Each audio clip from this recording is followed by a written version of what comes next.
You're cute. Hi, everyone. It's a real honor to be here. And I guess people that have heard me speak before, or maybe if I've spent 5 minutes with you, I've probably talked about my granddad at some point. I'm going to talk about him again because I love doing that. But I'm going to do it today because my granddad's the first storyteller that I ever met.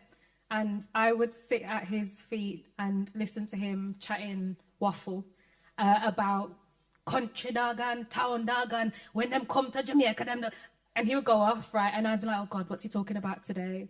And by the end of this lunchtime conversation that we would have every single Saturday, I would have developed some new hypothesis about like class warfare in rural Jamaica.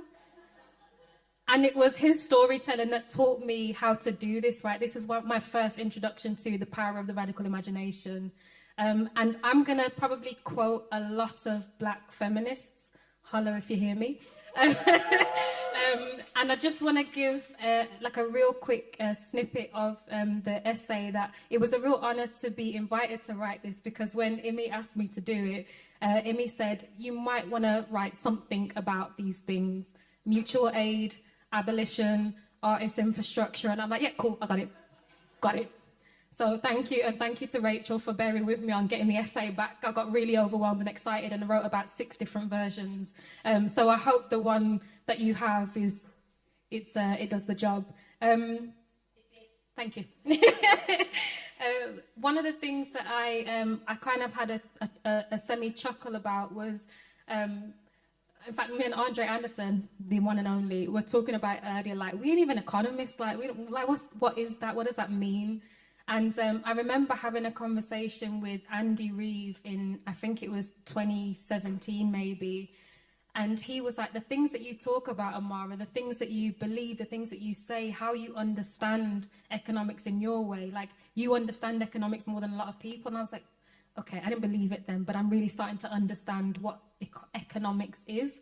But I remember reading a definition and I had to write it down. One definition of economy articulates the careful management of available resources. Now that feels really bizarre to me in terms of the economic system that we have inherited.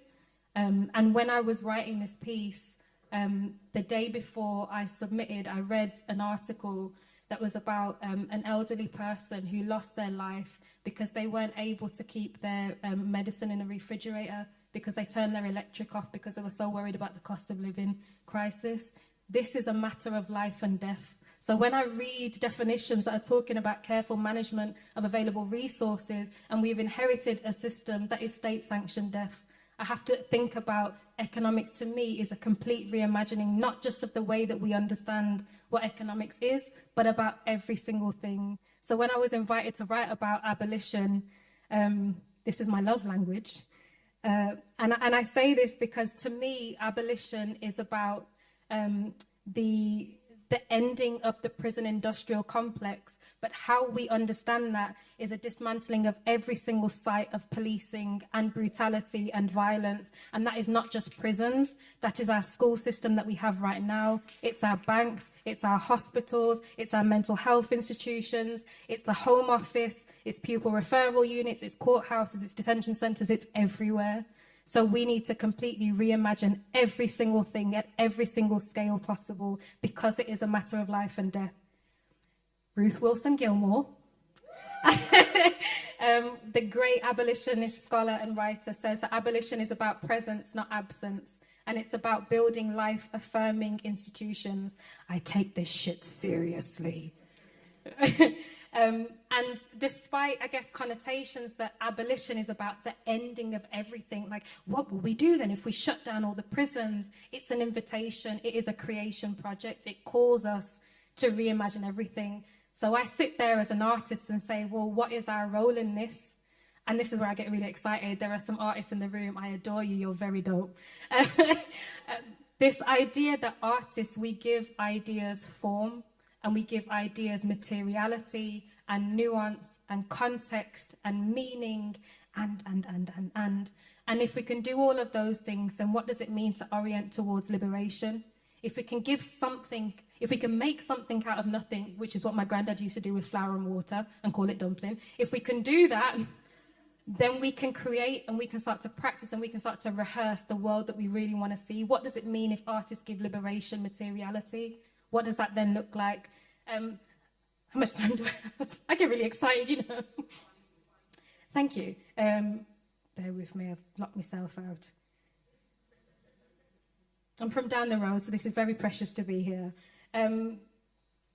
One of the things that I guess I was really interested in is the role of artists in transformation and in liberation. And we have great lineages for this, right? Tony Cade Bambara, and I've seen this quoted many times with the CIVIC SQUARE family. The role of the artist representing an oppressed people is to make the revolution irresistible. I take this very seriously. I think about artists as meaning makers. My first introduction to radical anything was watching Boys in the Hood. And Boys in the Hood, the great John Singleton film, was my first understanding of spatial politics, how cities are designed. This is a film that's set in South Central Los Angeles, for context. If you haven't watched it, please do. It's one of the greats. They talk about like Great Gatsby and Titanic and like, I don't know, Boys in the Hood is a classic, and please watch it. But this was one of the first introductions I had to spatial politics, and it taught me so much about the world that we've inherited and how systemic design actually is. Similarly, when I think about the work of writers like Ntozake Shange, when I think about Bob Marley, when I think about Lucille Clifton, all of these were artists who were shaping, for me, my understanding of possibility, that it could be rooted in a systemic analysis of where we are right now, but also that it's orienting to something completely different to what we are right now. It's artists who gave me that vocabulary. It's artists that helped me to introduce the idea that something other than our current reality could be possible and in fact plausible. And all of this in some way has helped me process my own understanding of possibility. I read an incredible article recently by Tongo Ison Martin, and he was speaking about the role of artists in growing a public consciousness. Before you even adopt an organization that we can consider radical, before revolutionary movement is facilitated by organization, art is crucial in helping people build their consciousness to a point that requires that revolutionary organization. So in 2013, I'd been an artist for about 10 years by that point, believe it or not. Yes, I look 22, thank you. MAIA started with the intention to organize a vision of a world towards liberation in which artists are resourced and mobilized to reimagine those possibilities. I just want to speak very, very quickly about some of the things that we're doing.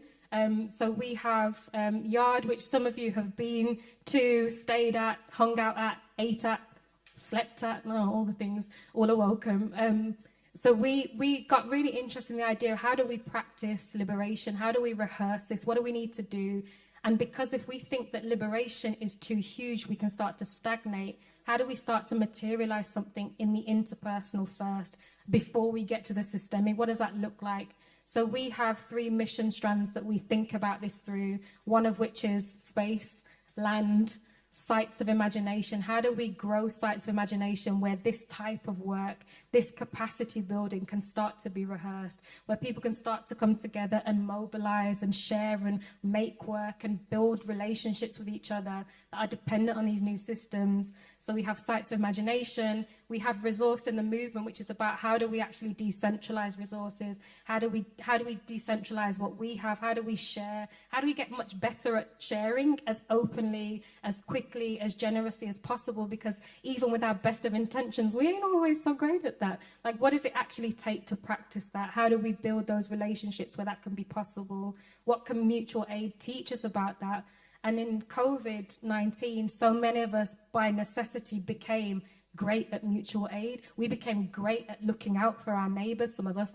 We became great at finding each other and being able to support people's needs. And one thing that I left this lockdown 2, how many have we had now?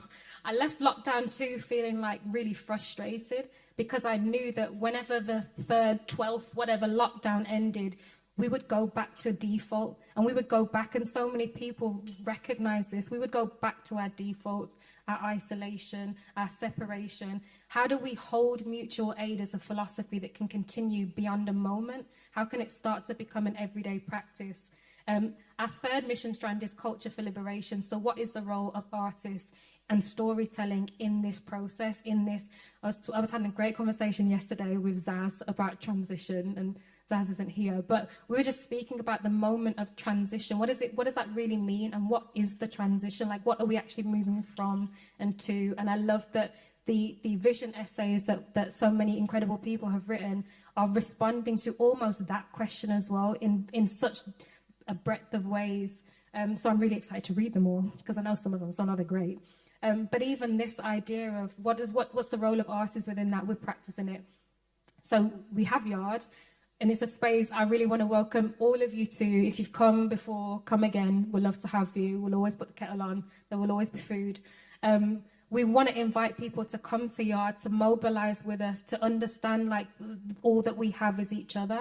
I'm going to leave with one final Black feminist quote. June Jordan says, "We are the ones that we've been waiting for." And I think about this because we were just having a conversation earlier as part of our reasoning space. We think about reasoning, we think about community conversations as technology. So in our latest technological session, we were talking about this idea of needing leadership in order for us to get to where we're trying to get to. One of the most incredible things that I read was somebody was talking about Martin Luther King, who is so often upheld as like the giant, and gosh, if we just had another Martin Luther King, then we'd be, or if we just had another president, if we just had another prime minister who was better. We need to know that we are the ones we've been waiting for. We need to know that the change is dependent on us right now, every day. And it's not a thing where we can go and like point to all the systems that are out there and say what's wrong with it over there. What we have to do in the first instance is practice. We have to practice with our children, with our kin, with our neighbours, with all of us in the room. We have to practice even when it gets messy and we're knackered and we're skint and we're deflated. We are the ones that we've been waiting for. So thank you so much.